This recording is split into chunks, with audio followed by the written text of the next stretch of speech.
years.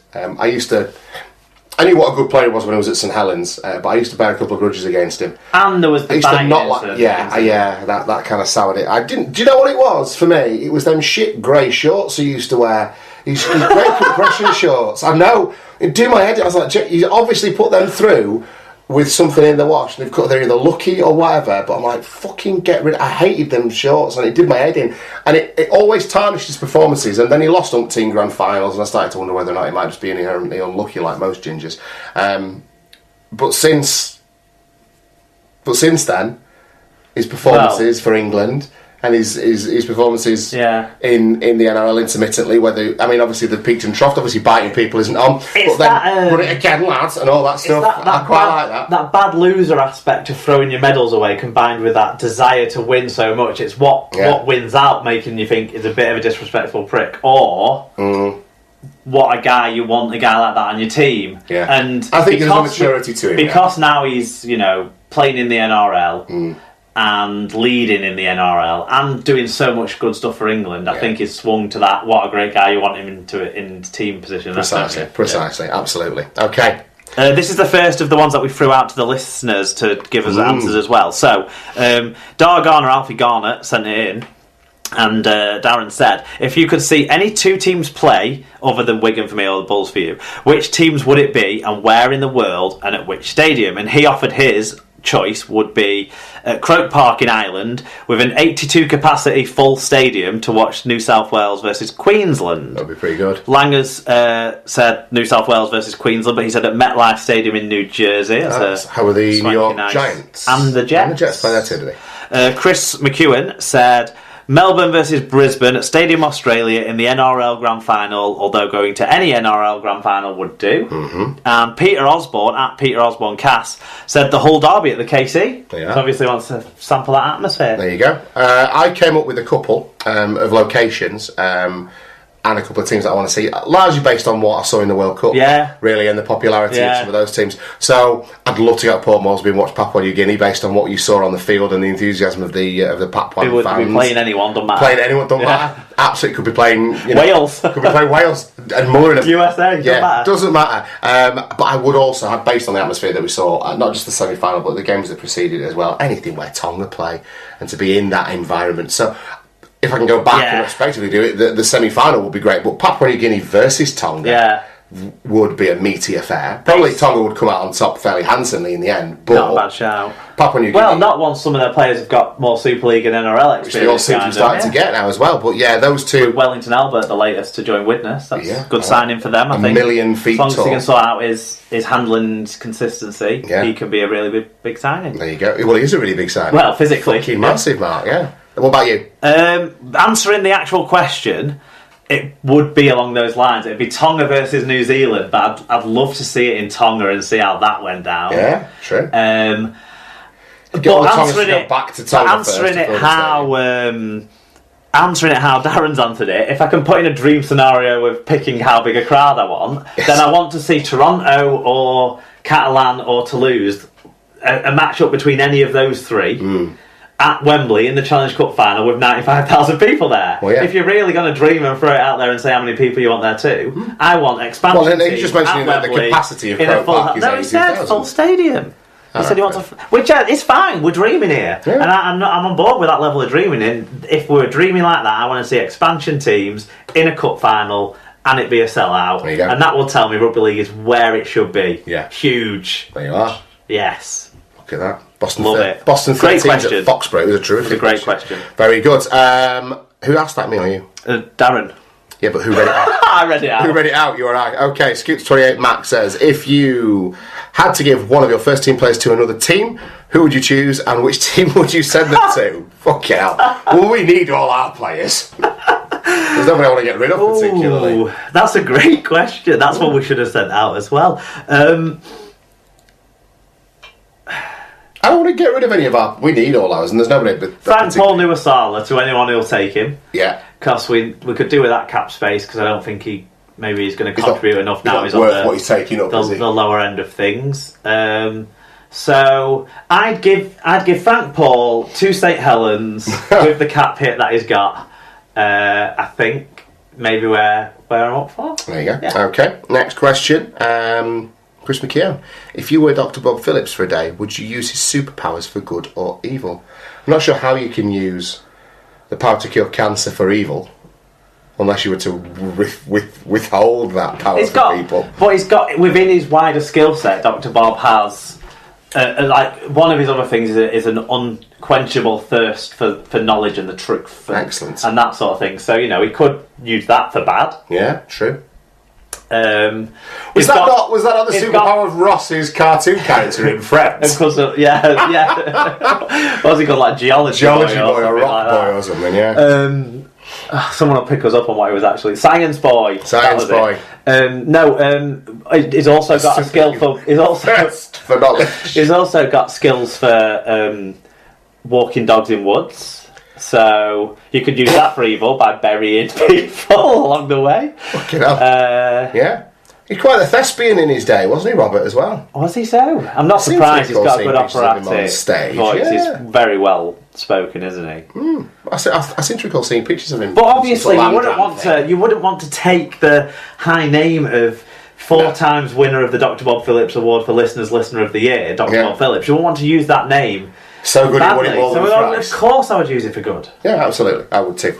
Okay. The Hodge. The Hodge, that's next, isn't it? Yeah. He says, if your missus asked for Christmas, see how long you can go without mentioning rugby. Who would last longest? I suspect it might be me. Of course it'd be you. There you go. I think he put this question in after we went to see him, because between like the intervals he came and sat chatting with us and stuff, and every time I just talked about rugby stuff, and then he tried to ask Emma questions about non-rugby stuff and talk about, you know, Emma's life and tell her about Heather and Scotland and stuff like that, and I was just like, so what was it like at that thing at the World Cup final event you went to? You met loads of players and stuff, and every time I just took it back to something rugby league. There you go. So obviously he knows that is impossible. Yeah. It is, yeah. There you go. Okay. Yeah. Well, yeah, so the answer is me. Yeah. Okay. Mark Butler, 1978, says, in Susan Cain's book... Plus, you feel like you need to hold on to your Mrs. more because it's been less time, I think, whereas mine's contractually obligated.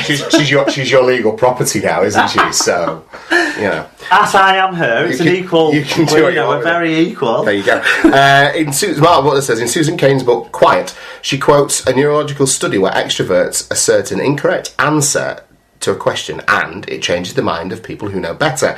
Is that what happened with Liam Watts not getting suspended after elbowing a Wigan player in the head?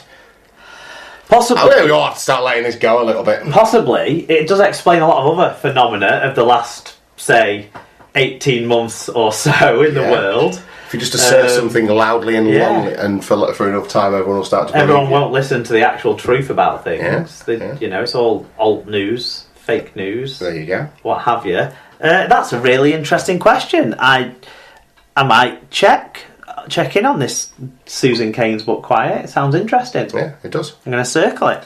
There you are. But in terms of the answer, I think there is an element of it. Yeah, of course there's an element of it though.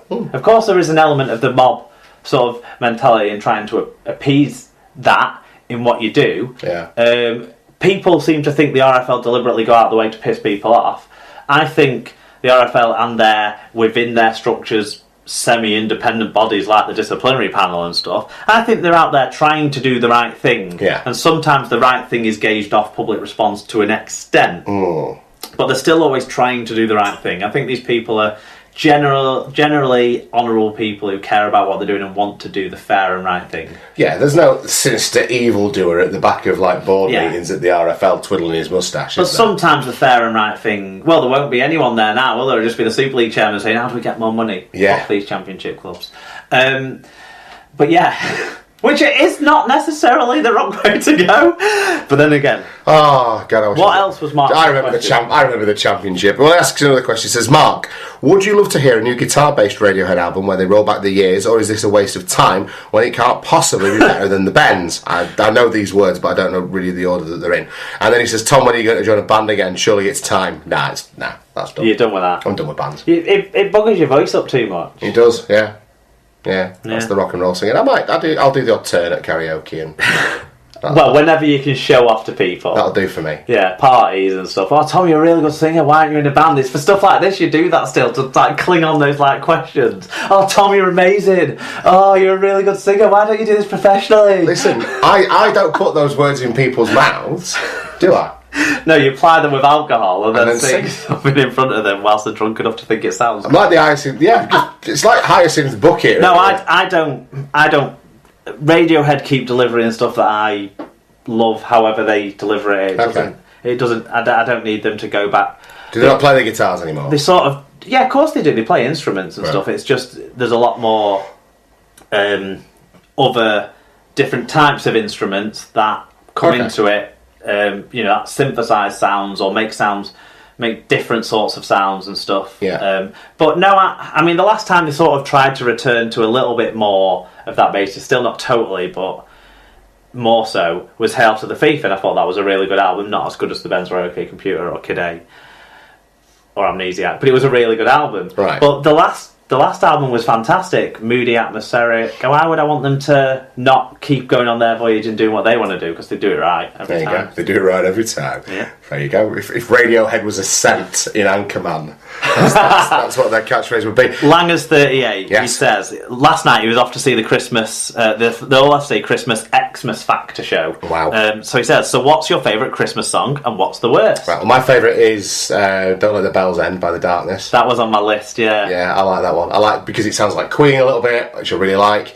I like the fact that they've almost managed to get the words bell end and ring piece into a song, which I quite enjoy as well. Completely Everybody agree. says the fairy tale of New York, which is fine, but it's up there. But I think it's overdone. I think it's so well liked because it's not so cheesy. I like the Michael Bublé cover of All I Want for Christmas Is You as well. Oh, to be honest, I quite like a bit of that. Well, I was going to say the cheesy ones aren't necessarily bad. I don't particularly like the old sort of 70s kind of ones. I think possibly because you've had 30 years now of hearing that. Yeah. But I do like the Darkness one. But like even stuff like Wham and stuff, I know that's now 30 years old. Erin's is Last Christmas. She likes Wham. Everyone likes Last Christmas, and it's good. I like Driving Home for Christmas actually because it's just got a weird sort of feel to it. That's got like a romantic nature of Christmas and family and that sort of stuff, which is quite nice. The worst. I don't like the rubber pum pum. Yeah. What's that one called? Little Drummer Boy. Although I do like there's a little cutscene in Family Guy where Peter Griffin sings it and he doesn't know the words and he's got I got these gifts for you, they're up in my bum. Yes. And that's all I can hear now whenever I hear that song. Well, now you've made it better actually. So now I'm back on board with it. If that improves it. All the John Williams Christmas music from Home Alone always makes me feel very, very festive. I forget what it's called now, but it's the music that he wrote for Home Alone when Macaulay Culkin's in the church. They did a send up of that on of Home Alone on the most recent Family Guy episode. Oh right, yeah. I've not been watching the recent ones. The worst Christmas song, and I will fight anyone who disagrees with me, is Stay Another Day by E17. Well, I was going to bring up this. Because it is the most cynical... Stay Another Day and E17 generally can suck my balls, right? It's the most cynical... And at a time where cynicism reigns as well in terms of selling shit to people. Isn't now Stay Another Day a good thing? Is that still a bad thing? Well, look, I suspect that none of the E7... Brian Harvey and his mates... Now we're in a less sexually repressed world, though. Well, they can do something vulgar to it that they wouldn't enjoy, all right?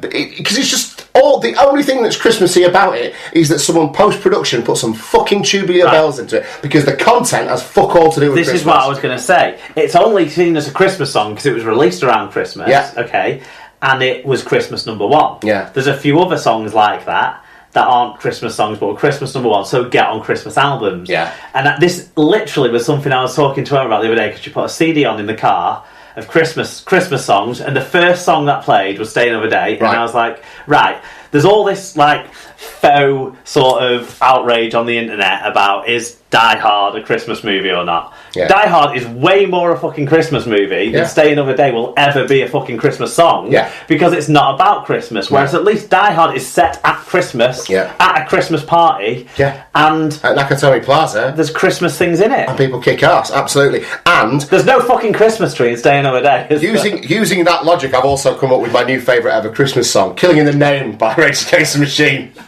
Sorted. We can put that one to bed. Have you got a personal one that you'd hate the most? Have you got one that you don't like? I just don't like